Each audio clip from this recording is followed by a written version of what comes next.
De saúde e bem-estar associado a um bom bate-papo, promovido por nossa equipe de podcast da Associação Joelísio Fraga Mieloma Múltiplo. Agora JF Cast com Joelísio Fraga.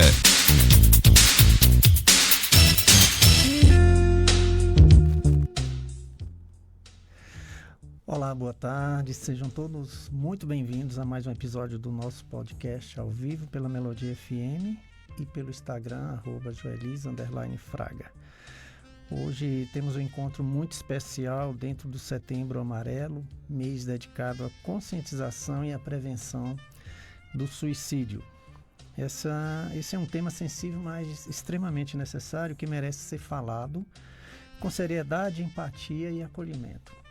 Saúde e psicologista Tainá Andrade, que é a nossa convidada. Vamos refletir juntos sobre a importância de abrir espaços de diálogo, identificar sinais de sofrimento emocional, quebrar tabus e entender como cada um de nós pode fazer parte da rede de apoio. Tainá, minha querida, agradeço muito por você ter aceito o nosso convite. Seja muito bem-vinda. Já iniciei aqui uma apresentação, né? Muito bem-vinda. Obrigada pela essa oportunidade de travessia, né? Eu falo que cada encontro que a gente tem é uma travessia. Ninguém encontra ninguém por acaso, né? E há uma troca aí nesse encontro. Às vezes a gente encontra uma pessoa que só me deixou com muita raiva. O que essa raiva teve para me ensinar?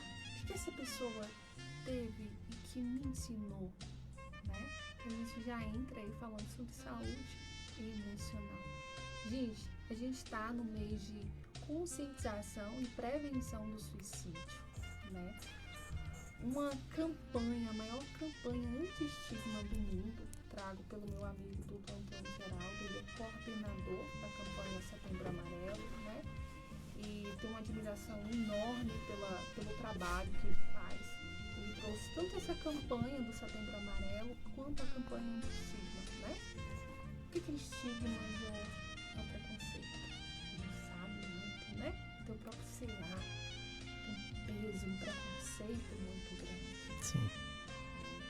E aí a gente começa a entender por que suicídio, por que a gente está falando sobre isso, para que conscientizar, né? A gente fala de os dados da Organização Mundial de Saúde, foram mais de 700 mil em 2019 mortes por suicídio.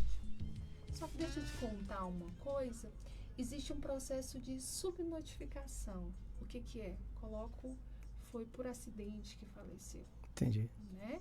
Então, o que acontece? A gente coloca uma possibilidade de mais de 1 milhão de pessoas que morrem por ano por suicídio. Né? Ele mata mais do que o câncer de mama, ele mata mais do que o homicídio, até as próprias guerras. É sério isso? É seríssimo. A Associação Brasileira de Psiquiatria, ela vem trazendo uma luta aí pra gente abrir espaços de discussão. E que bom que tem pessoas como você que não só olha para si, mas como olha para o outro. Né? Abrir espaço para falar sobre saúde emocional, a gente entende que a nossa cabeça movimenta o nosso corpo. Se eu ficar só pensando no meu mieloma, no meu físico, só que minha cabeça ela vai comandar o meu corpo. Como é que tá isso? Tá? Hoje a gente tem assim 15 a 29 anos, né? São as pessoas que mais morrem por suicídio, né? Aí você fala assim, Tainá, e a questão de sexo, como é que é isso? Hoje a gente tem mais morte por homem, só que quem tenta mais? Mulher. Só que quem consegue? O homem. Né? E o Brasil, os dados de 2019 da Organização Mundial de Saúde é de 14 mil, mas existem os subnotificados, que não são 1, mais 2, mais 3, são vários. Né? A ABP, ela traz inclusive uma pandemia de saúde mental. A gente vive uma pandemia de saúde mental. Né? E quando a gente abre espaços como esse, gente, vocês estão aqui, a gente vai falar sobre como identificar, a gente vai falar o que é essa saúde emocional, né? A questão do preconceito. O preconceito, de fato, ele mata. O preconceito, ele mata. Imagina aí uma questão de saúde emocional não tratada. Ela é multifatorial. Ela não tem uma causa específica. Já escutou assim, eu acho que próximo a você, ou tal fulano, ele queria se matar porque terminou um relacionamento, né? Ele queria se matar porque ele estava sem um emprego. Gente, essas falam de que o outro queria tirar a própria vida por conta de um relacionamento, é muito limitante e estigmatizante. Né? Essa pessoa, ela tem um sofrimento emocional aí, que o relacionamento, ela pode ter sido gatilho. Mas o que estava sendo, o que estava acontecendo antes aí? A gente precisa identificar. Tá? E se limitar ao outro, é falta de Deus, é frescura. Daí, tá triste. Larga de figura, menina. Por que você tá triste? E a gente compreende que tristeza e depressão são coisas completamente diferentes, ó. Quando você fica triste com o celular seu caiu, que escutou uma coisa que não gostava, isso é uma emoção e isso é momento. Agora, se Jó passa 4 semanas alterando o humor dele, alterando o humor de que forma? Joel só acordava, tomava o café da manhã, a pessoa sai de casa, ele ainda não tomou o café da manhã, ele fica ali até meio-dia sem tomar o café da manhã, sendo que o café da manhã é algo importante para ele. Só que eu tô tão frenética, eu tô tão assim, no automático, que eu não percebo que aquela pessoa que convive comigo tá tendo uma mudança de comportamento aí. Isso é um sinal de alerta. Isso a gente precisa atentar. Por que você está assim? O que está acontecendo com você? E o outro está lá preso no mundo dele em um sofrimento muito grande. As pessoas, elas rotulam muito a questão de ter um transtorno mental, e uma das coisas, já que eu sempre falo com o paciente, o primeiro contato que eu tenho com o paciente são 2 perguntas que eu falo. Você já escutou que psicólogo é coisa para doido? Já. Isso quase todo dia. Eu sou uma defensora do SUS e eu trago essa relação de dar acesso a quem não tem acesso, né? Sim. A gente tem vários graus aí de ensino e eu falo com todo mundo, né? Já escutou que psiquiatra é coisa de doido? Eu já deparou com situações assim, você precisa de um psicólogo, mas eu não tô doido, né? Uhum. Né? Isso carrega, sabe aquela década de 60, década de 70, onde ficavam os hospitais psiquiátricos amarrados. As pessoas carregam esse estigma, esse preconceito, né? Visando o quê? Eu não estou na década de 60, na década de 70, eu estou aqui agora. E esse é o único estado. O quanto a psiquiatria evoluiu, né? Hoje a gente tem hospitais importantíssimos de cuidado em saúde mental, né? A gente não pode negligenciar a importância de um hospital psiquiátrico. Ele é essencial quando todos os recursos extras hospitalares não dão jeito, não tem um tratamento efetivo para aquele quadro, para aquele paciente, né? E a gente fala muito sobre a questão dos fatores de risco, né? Que perfil é mais isso, né? Que perfil, o que leva, Tainá, uma pessoa aí a tentar suicídio? A gente tem alguns fatores de risco muito importantes, que é os transtornos de humor, né? A depressão, a gente tem a questão de não ter filho, ser viúvo, ser separado. Gente, falando para vocês aqui, tá? Não são todas as pessoas que vai tentar o suicídio que se enquadram com isso. Mas que a gente precisa ficar atento que isso pode ser um fator de risco, tá? Os transtornos de personalidade, como borderline, a gente tem a bipolaridade aí, né? O desemprego, né?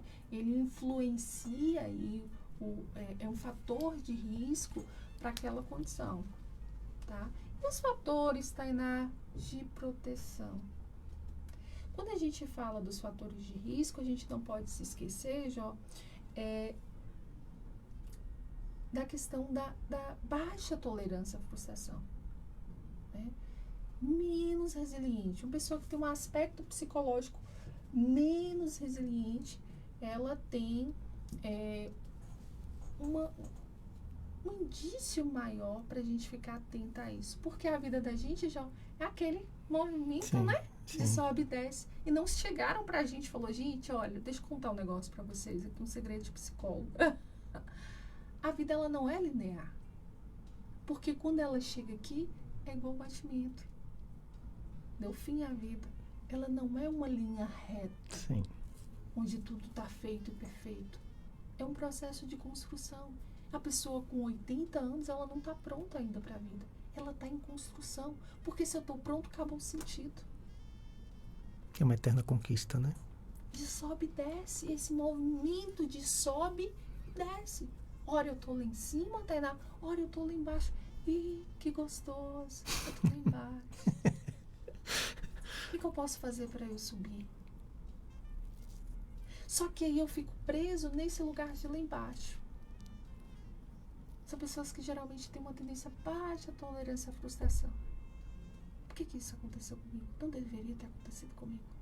Eu? Jamais. Aquele caso que a gente conversou logo há pouco, né? Uhum. Por que aconteceu comigo? Não posso. Eu? Justo eu. Que cuido disso. Por quê? Eu não estou isenta de ter um transtorno mental. Tratando Verdade. e cuidando de saúde mental. Eu sou humano.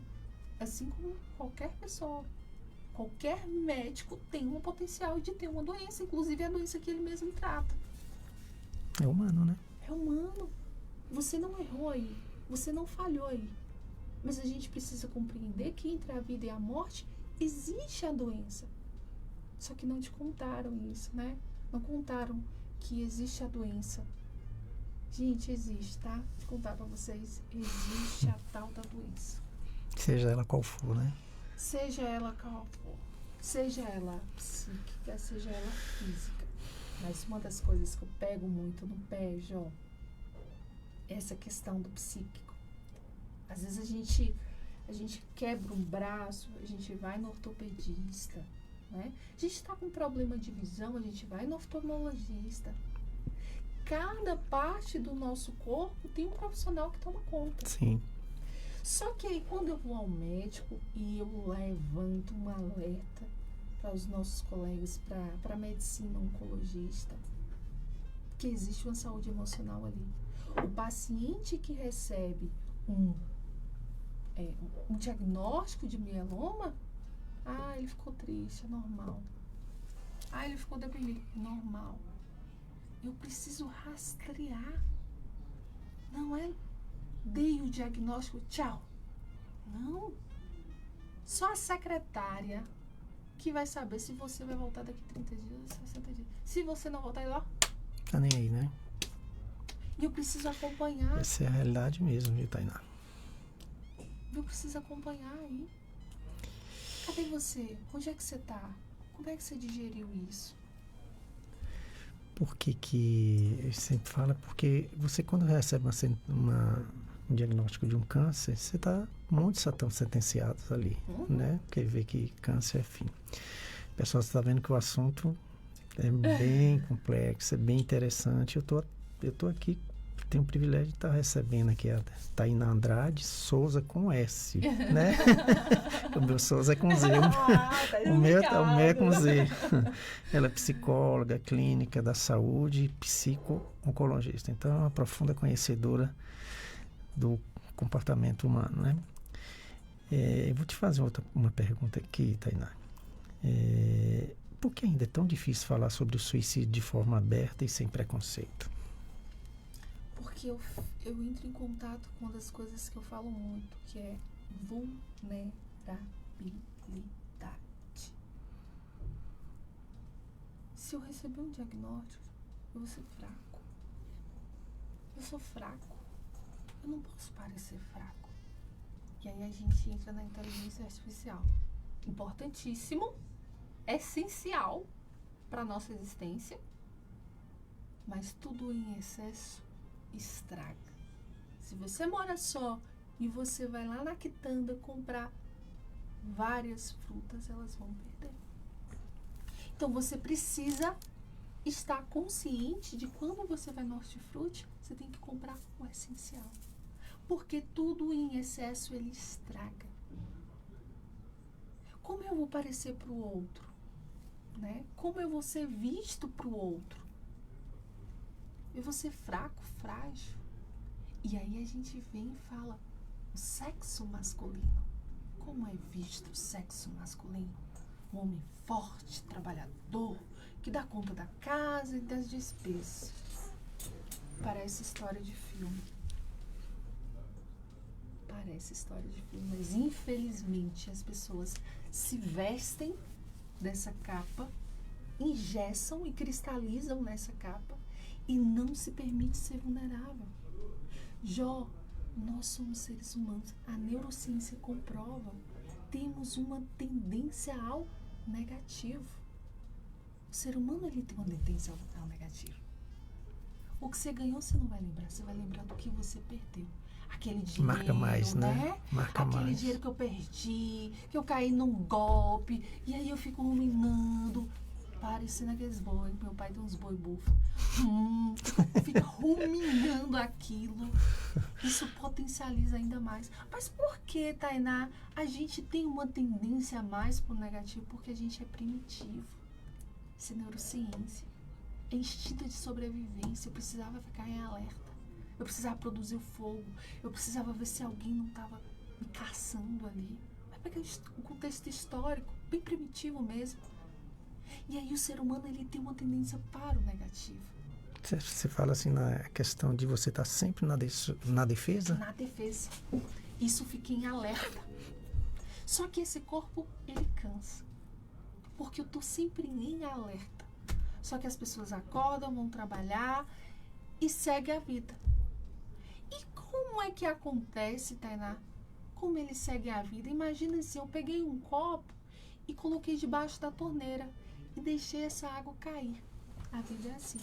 Eu chego, boto esse copo, eu seguro ali e vou embora. E vou deixando essa água cair, vou deixando essa água cair, vou deixando essa água cair, até que transborda.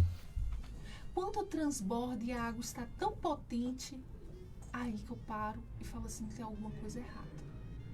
Por que essa água está tão forte? Elas não param, não observam assim.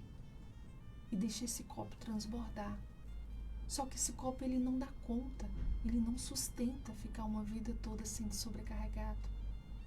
E eu parar ali e me observar o que está acontecendo. Por que eu estou assim? Não simplesmente, deixei de comer, não estou com apetite hoje, não estou com apetite amanhã. Não, peraí, tem alguma coisa errada. Eu preciso observar, eu preciso me atentar ao que está acontecendo comigo. Por que eu estou tendo insônia? Por que eu estou tão irritada no trabalho? O que está acontecendo comigo? E aí é o ápice. O suicídio, ele é o ápice.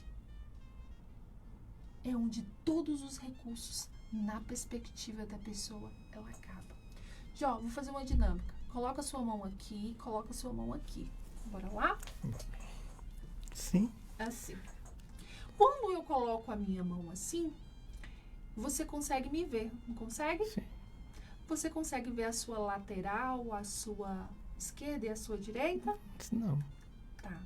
Então, imagina que a pessoa, gente, com suicídio, que tenta o suicídio, a única visão que ela tem, a única dimensão que ela tem é aquela. Como se aquele sofrimento, a única saída que ela tem, seja tirar a própria vida. Mas não é a vida que ela quer tirar, ela quer acabar com os problemas, né? Ela quer acabar com aquele sofrimento. Ela tá com uma visão distorcida por conta do sofrimento, por conta do transtorno em si. Ela tá distorcida. O pensamento dela tá distorcido, o sentimento dela tá distorcido. Por quê? Aquele copo, ele transborda, cara. E aquele copo transbordando, a gente dá uma única direção. A gente consegue ver em uma única direção. É como se do meu lado direito não estivesse uma cadeira. É como se do meu lado esquerdo não estivesse uma cadeira. Só tem você e essa cadeira. Só que quando eu tiro, eu consigo compreender o que tem na minha lateral. Então eu consigo enxergar outras possibilidades. E como é que eu consigo ver isso, Tainá? O tratamento adequado. Suicídio é emergência médica. Eu preciso fazer um acompanhamento e eu preciso fazer um acompanhamento psicológico. O médico, a psiquiatria, ela entra com sintomas. Mas o que está me mantendo naquele comportamento? Ô, Tainá, quando aquele paciente ele tem essa tendência ao suicídio, está com a depressão, ansiedade, enfim, com esses problemas, né?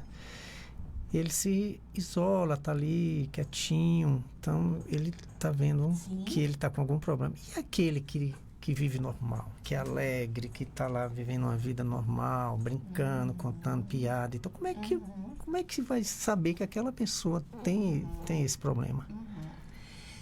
A gente fala muito, é muito fácil, né? A pessoa tá deprimida, tá assim, tem que ficar isolado, né? Tem que ficar assim. Não.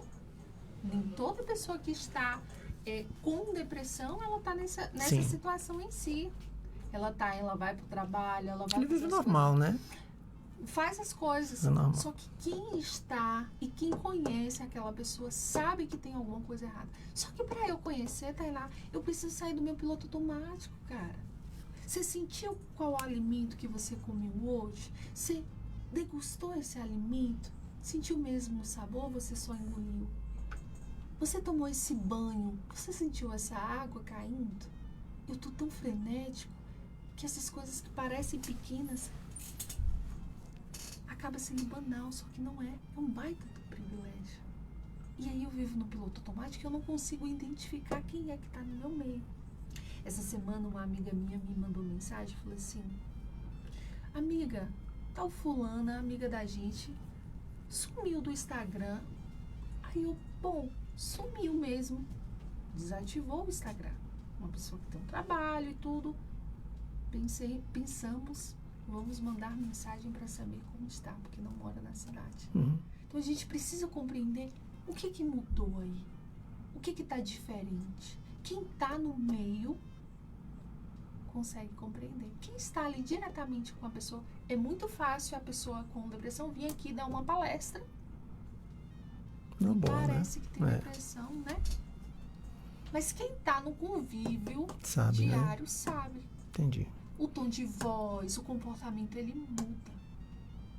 Não tem como manter o normal, né? Não tem como manter, né? Em algum momento ele vai apresentar.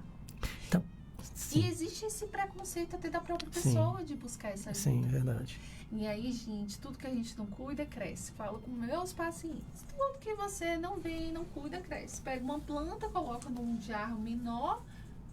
Ok, ela vai ficar menor. Pega uma planta, coloca num jarro maior e não cuida pra você. Ela vai crescer, vai ramificar, vai dar uma trabalheira, né?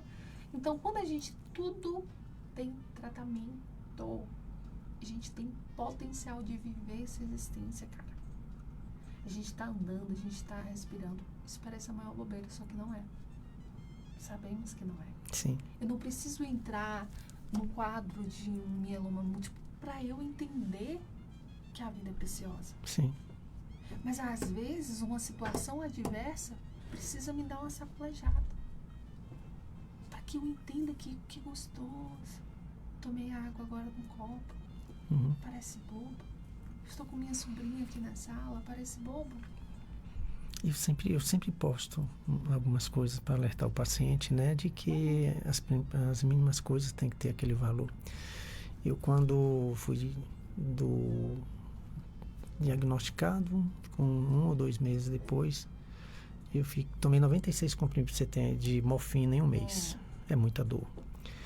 E uma coisa que eu conquistei foi amarrar o cadastro do meu sapato. Que legal, que gostoso. Pois é, olha que vitória. Então, são coisas que a gente valoriza, né? As mínimas coisas assim, que valoriza. Mas eu vejo isso, Tainá, que é uma oportunidade que Deus está te dando de você ser melhor. Né? O câncer, para muita gente, é sentença. Eu sempre falo que a gente está até comentando ali sobre os cuidados paliativos, que não é fim, o câncer não é fim. Você toma 10 comprimidos para o coração, toma numa boa, mas vai tomar um para o câncer. Ai, meu Deus, mas será que vai me fazer bem? Então, a gente tem que quebrar isso, essa ideia de que é fim, né? E, infelizmente, os pacientes precisam muito da ajuda do psicólogo e eles se... Eu me identifiquei assim, Jó, eu nunca tive dúvida com a minha profissão. Sim. Desde 14 anos eu sempre me identifiquei com a área. A única coisa que eu fui perguntar à psicóloga lá do Portinho vem cá, esse trem, psicologia aí. Esse trem é porque ela é mineira, viu? Esse trem aí estuda matemática? Porque eu tinha um professor de matemática que era carrasco. Eu falei, eu não quero mais matemática na minha vida. E ela, não estuda não. Eu falei, é isso aí. E quando eu entro dentro dessa psicologia em saúde, na psicologia, eu recebi o título do Conselho Regional de Psicologia pelo trabalho que eu exerci em Minas, né? Sim. Como psicóloga em saúde. E nunca também tive dúvida da minha área de atuação. Não ia para a escola, não ia ser psicóloga escolar, não ia ser neuropsicóloga, nada disso. Era isso. E as coisas, elas são como são. Sim. Se agora está sol lá fora, porque tinha que estar sol, não era para estar chovendo. Mas eu quero chuva. Eu queria que tivesse chovendo. E isso, gente, eu libero um cortisol no meu corpo. O meu corpo, ele recebe esse comando e esse desejo. Isso muito me preocupa porque a gente entra em outra questão que é a criação. Sim. A baixa tolerância à frustração tem que ser. Tem que estar chovendo aí. Não era para estar chovendo. Tinha que estar sol. E eu preciso entender e compreender isso. Entre a vida e a morte existe a doença. Não existe fim. Existe a doença, porque o fim ele vai estar lá. Seja com ela ou sem ela. É um processo, né? E essa sentença que o câncer ele carrega, isso gera sofrimento. E como eu disse anterior, eu faço um alerta aos oncologistas. Eu preciso rastrear como é que esse paciente está. Eu preciso encaminhar para acompanhamento psicológico, sim. Porque se esse paciente ele entra em um quadro cristalizado depressivo, ele vai piorar o prognóstico dele. Sim. Inclusive, será que esse paciente ele voltou? Eu preciso ver com a secretária. Porque eu tenho o diagnóstico. Cadê ele? O diagnóstico, gente, ele é importantíssimo. Ele é bússola. Ele não é sentença. Ele potencializa a compreensão. Mas ele não é sentença. Ele não falou pra você, você vai morrer agora. Você recebeu um diagnóstico. E ele não te define, cara. Não. Ele não define sua vida. De jeito nenhum. Jó é geminiano, conversadeiro, tagarela. Não define, não. Isso não tira a sua essência. Mas o que eu posso fazer a partir disso? Como é que pode diferenciar uma tristeza comum de um quadro que merece mais atenção? E é isso, né? Também, os oncopsiquiatras que tem, né, na área, eles têm muito, eles estavam inclusive falando sobre o quanto o próprio médico que dá ali aquele diagnóstico, que é oncologista, né? É normal ele ficar assim. Eu preciso acompanhar e eu preciso rastrear. A minha tristeza quando o meu celular cai, a minha tristeza quando algo acontece, quando alguém é rude comigo, foi rude comigo. Fiquei triste com isso. Terminei um relacionamento. Eu vou ficar triste, fiquei triste com isso. Mas aquela tristeza, ela não me define. Ela não ocupa as outras áreas da minha vida. Ela não ocupa o meu trabalho, ela não ocupa a minha relação com os meus amigos, com minha família. Ela não altera o meu sono, ela não altera a minha alimentação. É o excesso. tudo que a gente está em excesso, ele estraga.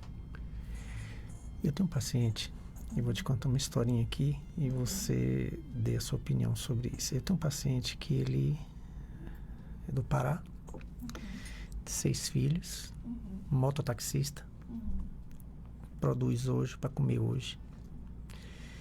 E ele foi diagnosticado com mieloma. Para quem não sabe, quando você é diagnosticado com mieloma, a primeira coisa que o médico fala é você para de trabalhar por conta das lesões, por conta das fraturas espontâneas que você tem. Então, você se limita. Como é que fica a cabeça desse cara? 6 filhos, vendo os 6 filhos lá, precisa trabalhar para levar, né, comida. Aquele que trabalha hoje para comer hoje.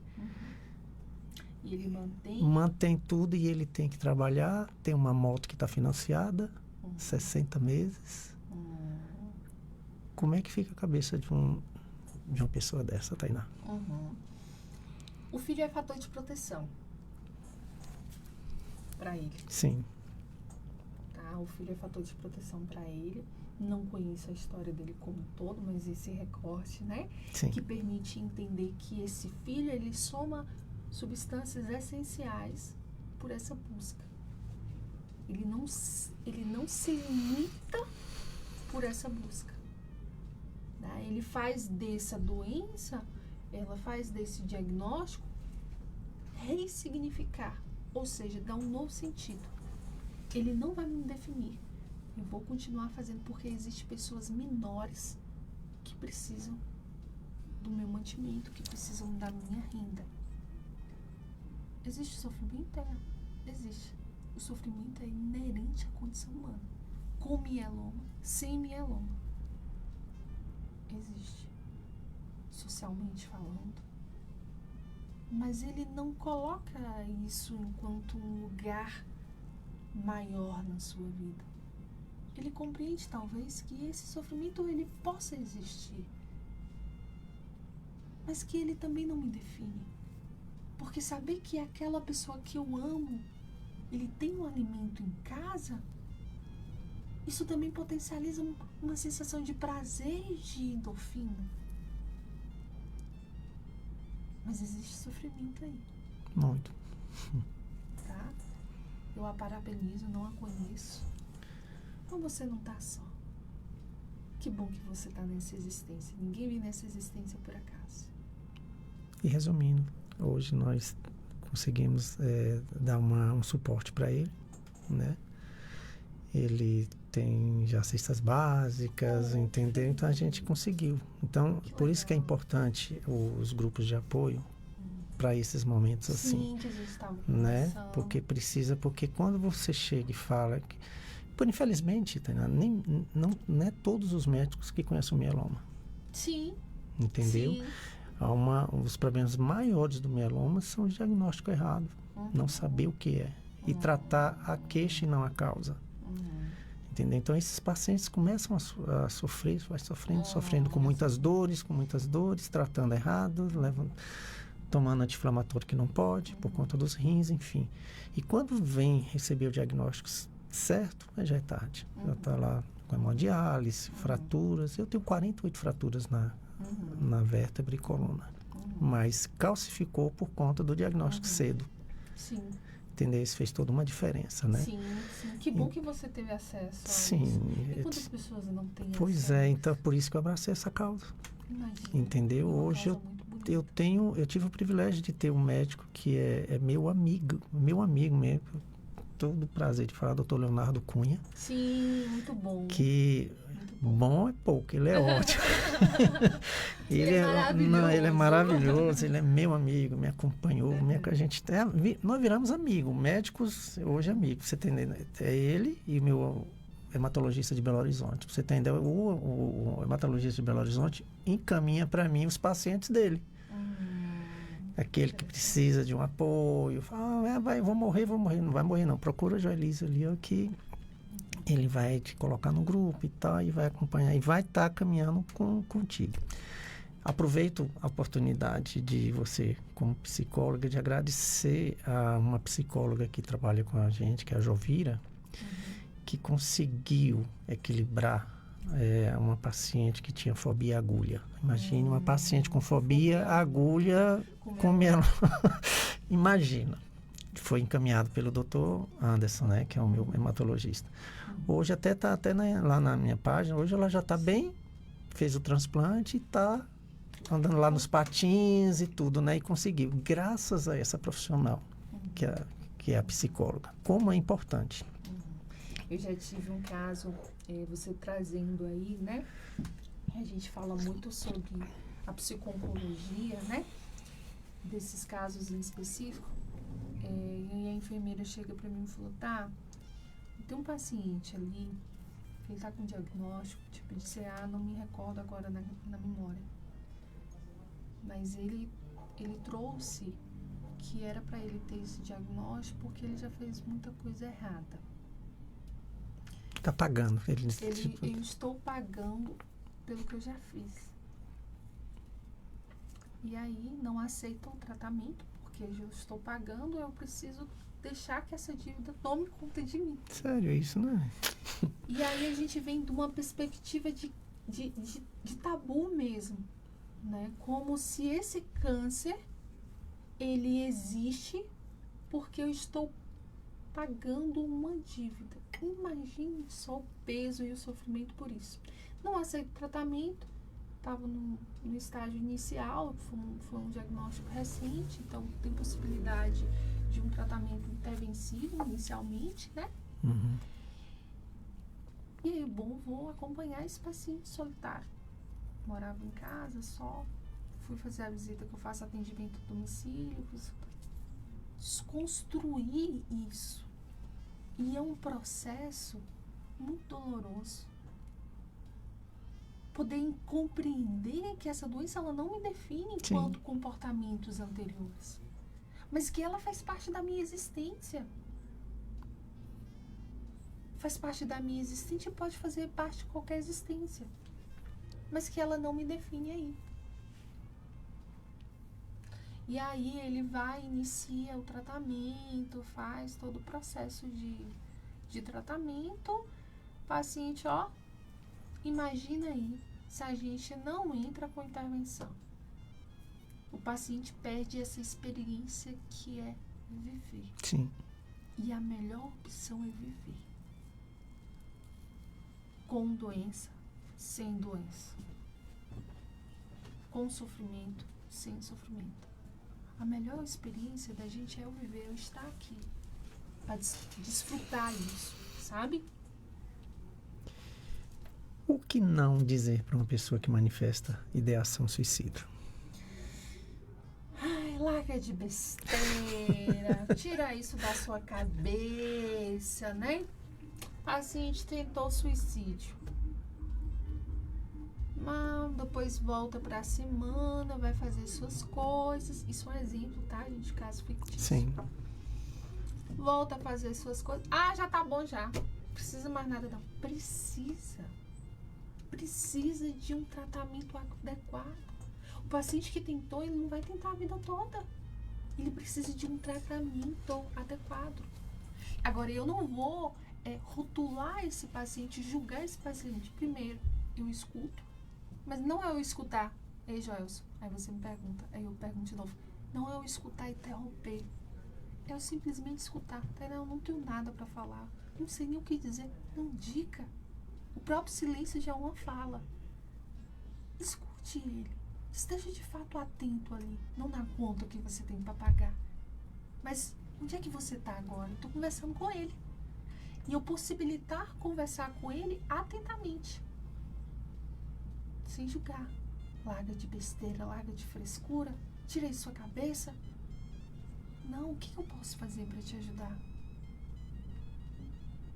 Então, é pegar esse paciente. Eu não consigo arrumar minha cama. Tem tarefas que parecem simples que a pessoa não consegue fazer. Não peça, não faça. Lave o prato, arrume a casa. Talvez aquela pessoa não esteja bem. Mas o que eu posso fazer ali? Marque um psicólogo. Marque um psiquiatra. Tá, assim, precisa de quê, terapia? Precisa de psiquiatra também. Não é só psicólogo, não. O tratamento, ele é conjunto. Do medicamento, né? Entrar com medicamento. Porque o que acontece, gente? Minha substância, ela tá baixa. Lembra que eu falei que a gente tem uma tendência pro negativo? Eu penei. Então, eu usei mais o negativo. Quando a gente pina pro negativo, reduz as substâncias no nosso organismo. E aí, eu preciso entrar com a medicação para equilibrar ali. Entendi. E a gente fala sobre a busca do equilíbrio, né? Sobre sentido, sobre vulnerabilidade. A gente possibilitar estar vulnerável para o outro. Você não precisa ser forte o tempo todo. E esse lugar de ser forte o tempo todo, não, ele não existe. A gente vai ter medo. Eu tenho medo. Você não tem medo? Não, eu tenho medo. Faz parte, né? Que gostoso, eu tenho medo. Faz parte. Então, se possibilitar sentir essa emoção sem julgar. Tô triste agora. E eu vou entrar para o meu quarto e vou ficar triste? Não. Porque essa tristeza, ela vai aumentar. Eu vou ligar para uma amiga, eu vou ligar para alguém, eu vou comer uma coisa gostosa. Eu, infelizmente, eu tive duas oportunidades tristes, né? De pacientes que eu acompanho que veio a cometer o suicídio, né? Infelizmente, né? A taxa, quando a gente fala de fatores de risco, a gente tem para a doença crônica. Isso, o conhecimento que você tem de mieloma múltiplo, fora os outros. Dor crônica. Dor crônica. E eu te faço uma pergunta. Existe diferença no olhar da psicologia clínica e da psico-oncologia sobre o suicídio? Sim, sim, sim. Porque eu preciso compreender que o paciente clínico que não tem, não recebe um diagnóstico de CA, ele é um paciente amplo, clínico, geral. Quando tem um paciente que recebeu um diagnóstico de CA, eu tenho um paciente que eu preciso investigar as duas causas. Como esse paciente ele recebe esse diagnóstico? Como é que estava a vida do paciente? Entende? Como é que ele enxerga esse diagnóstico? Como é que ele está lidando com esse processo? Então, há uma diferença do paciente clínico geral, que todo público, a psicologia clínica, e existe uma diferença da psicologia clínica também. Porque a gente pode atender em clínica, a gente pode atender em ambulatório, a gente pode estar nos hospitais, né? Então, esse paciente, quando ele recebe um diagnóstico, ele vai apresentar assim, quando aquele médico fala, isso aqui é normal. Tem coisa, mas que a gente precisa rastrear.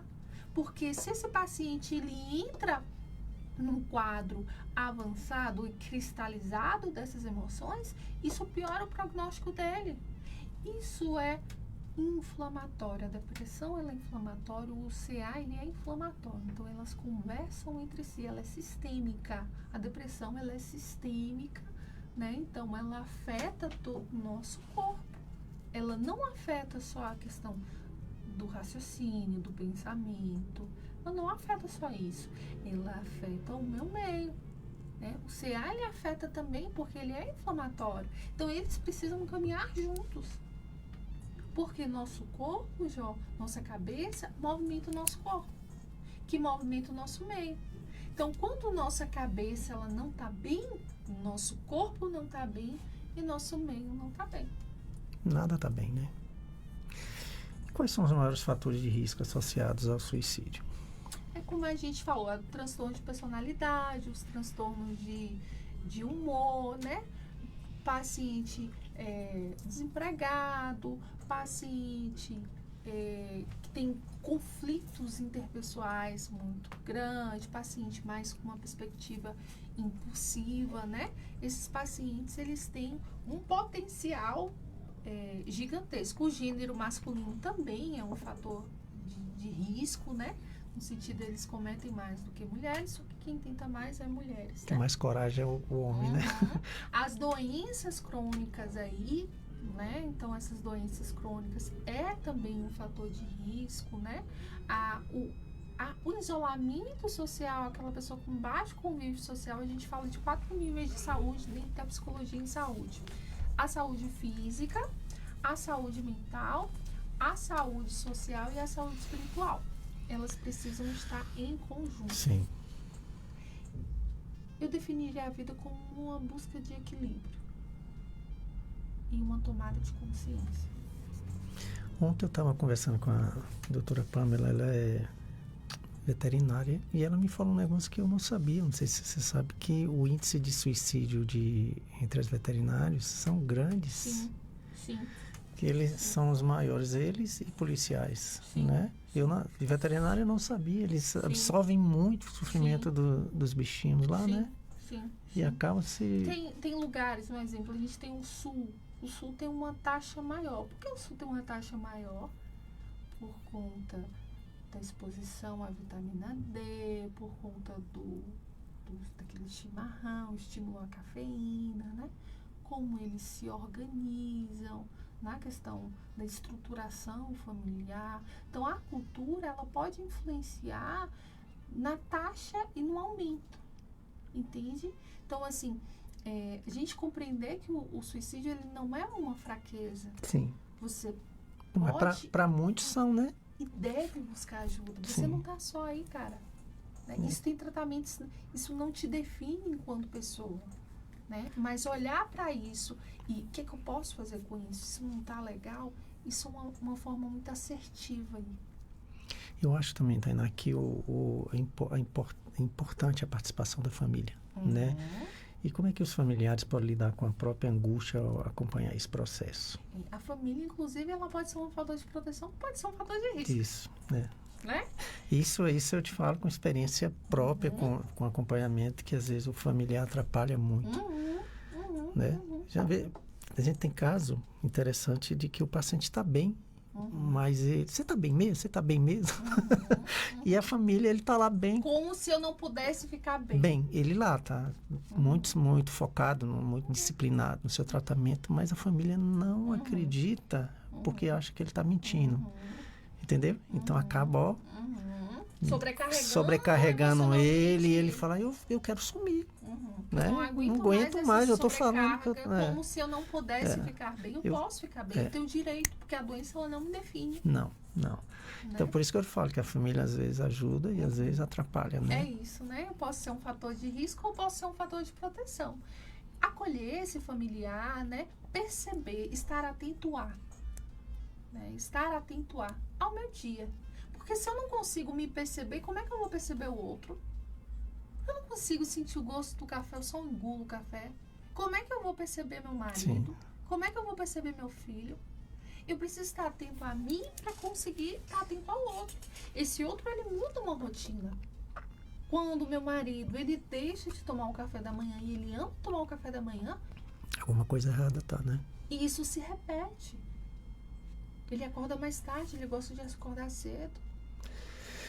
Você que é uma apaixonada pelo SUS, né? Quais políticas públicas você considera urgente para fortalecer a prevenção? Jó, uma das coisas que eu participo às vezes de conferência é o seguinte: quando você chega lá no postinho de saúde da sua casa, quem tem acesso ao SUS, as pessoas que estão aqui, que vão ao SUS, que utilizam o SUS, todos nós utilizamos o SUS de alguma forma, né? Mas quando você vai naquele postinho de saúde, você encontra um médico, você encontra uma enfermeira, você encontra um dentista, muito bacana. Você encontra os agentes comunitários de saúde, que eu sou fã do trabalho deles, né? Inclusive são meus aliados aí nessa identificação, né, de paciente. E que não tem como ter 30 agentes de saúde, 30 psicólogos, cada um numa casa, não tem como. Então, esses agentes de saúde são captadores, né? E aí eu fico me perguntando, por que dentro dessa estratégia de saúde da família não tem um psicólogo? Né? A política, o SUS, ele é uma política muito bonita e muito humanitária. Né? A gente, como eu disse, o ser humano, ele tem uma tendência mais para o negativo. Mas existe muita coisa boa acontecendo. Então, os noticiários só mostram coisas ruins. Mas e as coisas boas que estão acontecendo?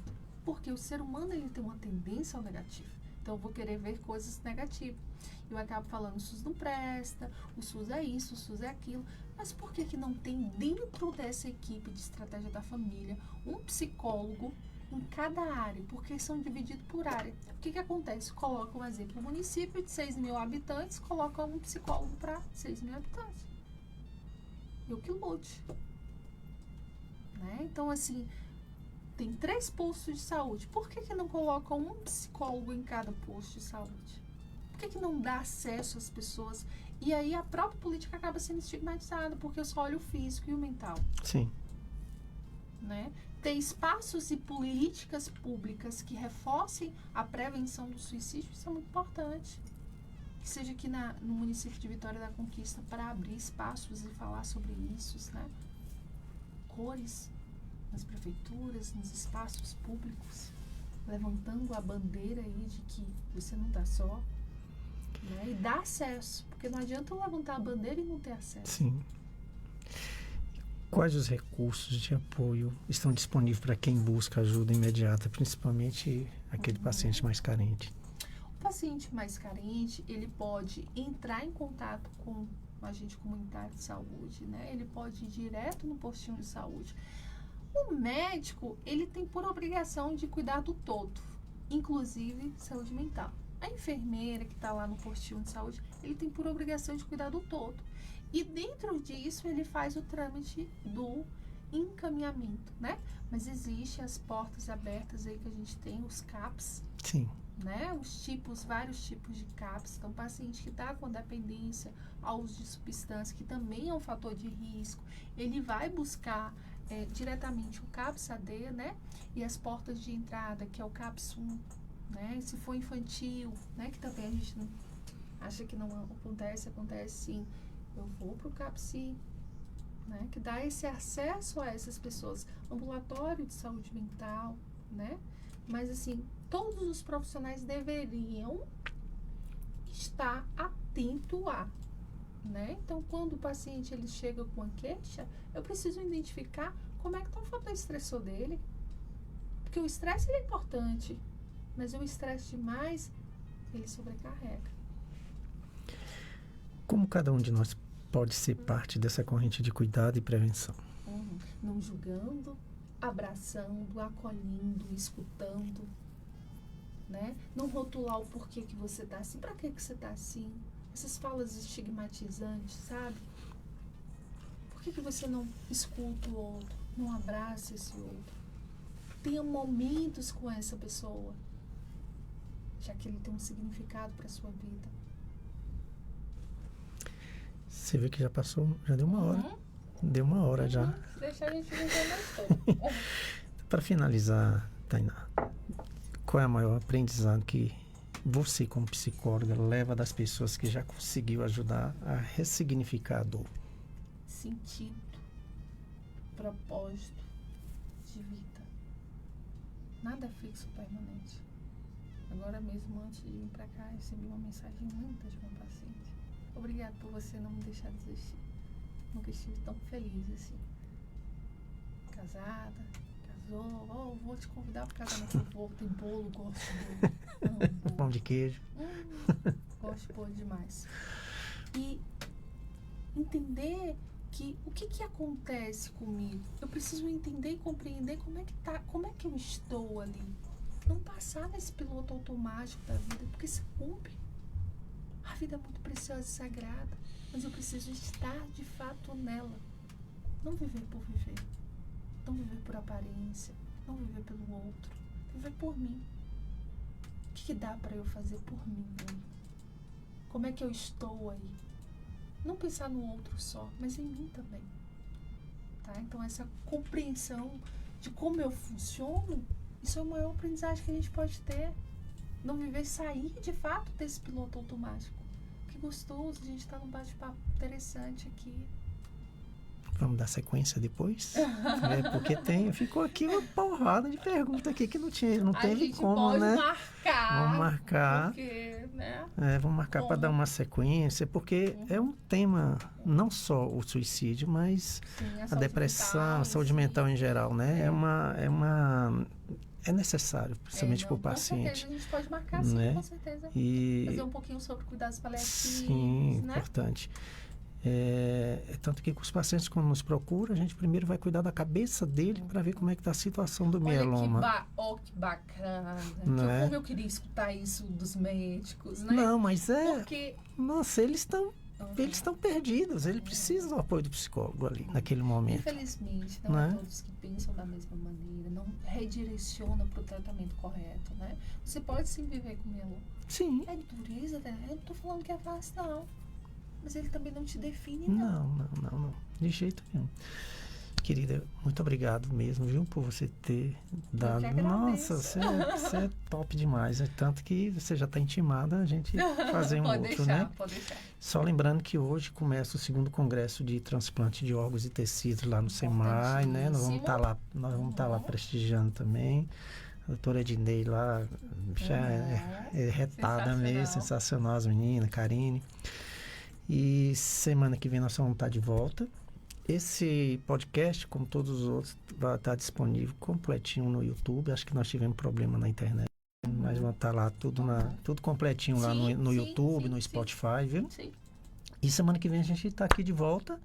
E depois eu vou trazer ela de volta aqui, né? Para dar uma sequência nesses assuntos que é extremamente importante, principalmente para o paciente que foi diagnosticado, que precisa desse apoio, precisa desse acolhimento. Tá? Deus te abençoe. Se precisar, peça ajuda, gente. Vocês não estão só. Não. Né? Vocês não estão só. Pode pedir ajuda. Alguém que está vendo aí, pode me mandar mensagem. Eu não escutei onde que dá para... Pode me mandar mensagem. Tá, eu vou deixar na descrição o perfil dela, tudo direitinho. Tá bom? É importante ter esse contato, né, com a psicóloga. Meu amor. Muita tudo luz de bom para você também, viu? Deus te abençoe, viu? Até amanhã, ou até semana que vem, se Deus quiser. Um abraço. Tchau, tchau.